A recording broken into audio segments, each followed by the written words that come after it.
మహిళలను వేధిస్తున్న thyroid menopause women clinic టెస్టుల్లో బయటపడుతున్న సమస్యలు ఇప్పటి వరకు 29 లక్షల మందికి టెస్టులు, 401 మందికి క్యాన్సర్, 8 రకాల టెస్టులను ఫ్రీగా చేస్తున్న ప్రభుత్వం, ఇన్ టైంలో వ్యాధులు గుర్తించి ట్రీట్మెంట్ చేస్తున్న డాక్టర్లు, 2023 మార్చి నుంచి 2024 డిసెంబర్ మధ్య చేసిన డాక్టర్లు.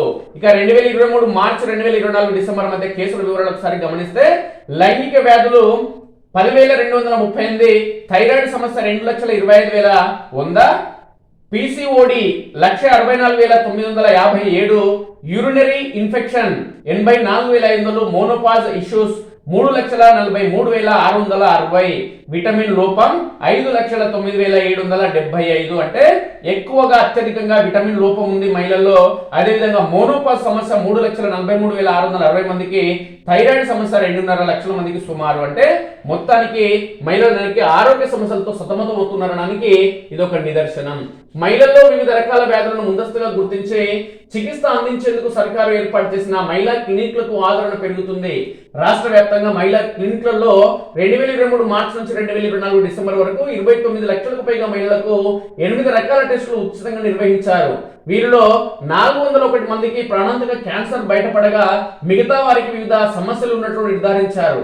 ఇప్పటి వరకు చేసిన పరీక్షల్లో మహిళలకు గర్భాశయ, రొమ్ము, నోటి క్యాన్సర్లతో పాటు థైరాయిడ్ సమస్యలు, యూరినరీ ఇన్ఫెక్షన్లు, పీరియడ్స్, PCOD సమస్యలు, లైంగిక వ్యాధులు వెలుగు చూస్తున్నాయి. ఆయా వ్యాధుల పట్ల మహిళలకు అవగాహన కల్పిస్తున్న డాక్టర్లు వ్యాధి నిర్ధారణ అయిన వారికి ట్రీట్మెంట్ అందిస్తున్నారు.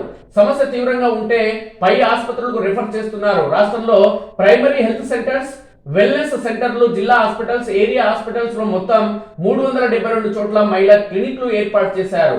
వీటిలో వారానికి ఒక రోజు అంటే మంగళవారం వైద్య సేవలు అందుతున్నాయి.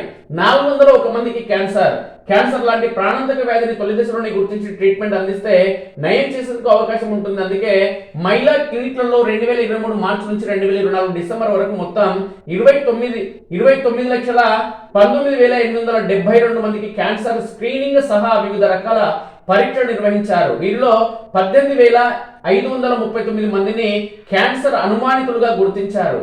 వీరికి మరిన్ని పరీక్షలు చేశారు. చివరిగా వీరిలో 401 మందికి క్యాన్సర్ సోకినట్లు నిర్ధారించారు. వీరిలో నోటి క్యాన్సర్ తో 33 మంది, రొమ్ము క్యాన్సర్ తో 155 మంది, గర్భాశయ క్యాన్సర్ తో 192 మంది బాధపడుతున్నట్లు గుర్తించారంటే ఎక్కువగా గర్భాశయ క్యాన్సర్ తోనే మహిళలు బాధపడుతున్నారు. తర్వాత రొమ్ము క్యాన్సర్ సెకండ్ ప్లేస్, తర్వాత నోటి క్యాన్సర్ థర్డ్ ప్లేస్ లో ఉంది.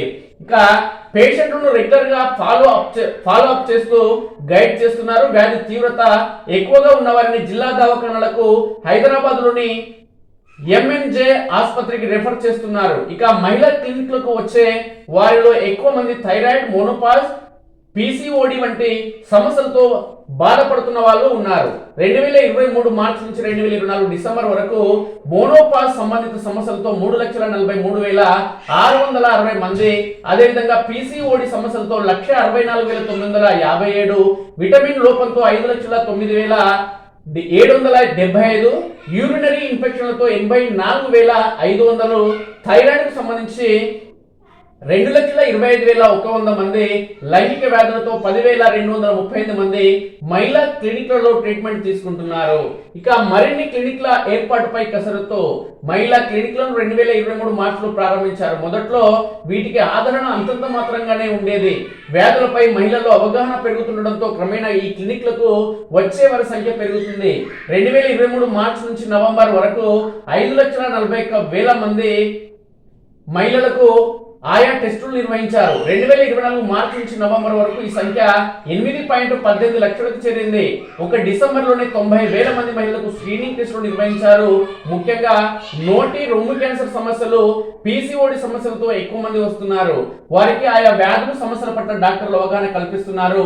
మహిళా క్లినిక్లకు వచ్చే వారి సంఖ్య పెరుగుతుండడంతో మరిన్ని క్లినిక్ల ఏర్పాటుకు ప్రభుత్వం కసరత్తు చేస్తున్నట్లు సమాచారం. మొత్తంగా అనేక కుటుంబ సమస్యలు కావచ్చు, ఉద్యోగ విధి నిర్వహణ కావచ్చు, ప్రైవేట్ పనులు కావచ్చు, అంటే ప్రైవేట్ ఉద్యోగాలు కావచ్చు, ప్రభుత్వ ఉద్యోగాలు, అనేక సమస్యలతో పొద్దున లేస్తే ఇంటి పనులు తదితర సమస్యల నేపథ్యంలో మహిళలు తమ ఆరోగ్యం గురించి కూడా పట్టించుకునే పరిస్థితి ఉండదు. కాబట్టి పిల్లల కుటుంబాలకు కావాల్సిన అన్ని అవసరాలు తీర్చే పని ఒత్తిడి వాళ్ళపైన ఉంటుంది. కాబట్టి మహిళలు కనీసం ఆసుపత్రులకు వెళ్ళి కనీసం వాళ్ళ ఆరోగ్యాన్ని పరీక్షించుకునే పరిస్థితి ఉండదు. కాబట్టి అలాంటి పరిస్థితి ఉండని మహిళలకు ప్రభుత్వమే ఈ విధంగా టెస్టులు నిర్వహించడం అనేది నిజంగా ఒక మంచి చర్య.